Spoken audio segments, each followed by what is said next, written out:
Guys তোমরা জানো আজকে এফএফডব্লিউ স্প্রিং 2026 বিগ স্টেজের উইক 1 এর ম্যাচ ছিল। এই ম্যাচে বাংলাদেশ টপ 1 দের পারফরম্যান্স কি চলো এক পলকে দেখে আসি। এফএফডব্লিউ স্প্রিং 2026 এর থার্ড ম্যাচ ছিল পরগটরিতে বাংলাদেশ টপ 1 অনেকটা অ্যাগ্রেসিভ ভাবে খেলে। আমরা দেখতেই পাচ্ছি ইতিমধ্যে বাংলাদেশ টপ 1 রা 3টি কিল লুফে নিয়েছে এবং দেখতে দেখতে আমরা ম্যাচের লাস্ট পর্যায়ে চলে আসি। এখানে বাংলাদেশ টপ 1 রে ব্রিজটার সাইড দিয়ে রোটেশন নেওয়ার চেষ্টা করতেছে। তাদের একদমই নলেজের বাইরে ছিল যে এখানে জেবিরা অপেক্ষা করতেছে তাদের জন্য। তারা আচমকা একটি সারপ্রাইজ শট খেয়ে যায় এবিদের কাছ থেকে এবং ওইখানেই তাদের 3টা ম্যান পাওয়ার লুজ করে। এখানে আমরা দেখতে পাই বিডি টপ 1 এর পক্ষ থেকে শুধুমাত্র প্রান্ত এবং শুভ বেঁচে আছে। এখান থেকে প্রান্ত মেহেদীকে রিকভার করে নেয় এবং তারা একটু পিছনের দিকে সরে আসতে চায়, তো শেষ পর্যন্ত আর পারে না। প্রান্ত এবং মেহেদীও শেষ পর্যন্ত এলিমিনেট হয়ে যায়। এখানে আমরা দেখতে পাচ্ছি শেষ পর্যন্ত শুধুমাত্র শুভ বেঁচে আছে। শুভ কোনো মতে সার্ভাইভ করতে করতে তাদেরকে টপ 3 এনে দিয়েছে টপ 10 থেকে। এখানে বলাই যায় শুভ মারাত্মক একটা গেম প্লে দিয়েছে বাংলাদেশ টপ 1 দের পক্ষ থেকে।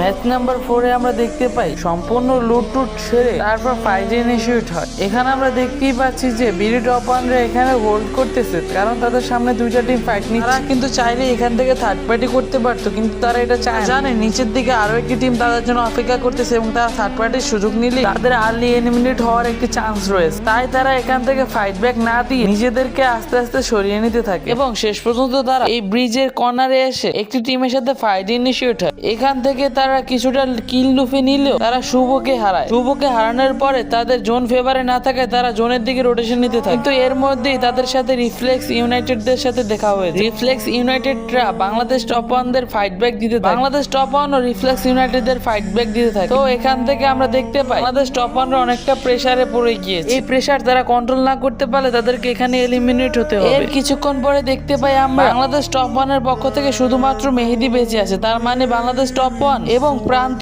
উভয় এলিমিনেট হয়ে গিয়েছে। এখান থেকে মেহেদী ভিকেল থেকে মারাত্মক একটি ডাউন নিয়ে নেয় এবং সেটাকে কিলে রূপান্তর করে নেয়। তারপর মেহেদীর আর এখান থেকে জোনে ব্যাক করা সম্ভব হয় এবং শেষ পর্যন্ত দেখা যায় তারা #8 এলিমিনেট হয়ে যায় এবং ওভারঅল স্ট্যান্ডিং এ দেখা যায় তাদের #15 উইথ 79 পয়েন্ট। এখন দেখা যাক তাদের কাছে এখনো 6টি ম্যাচ আছে।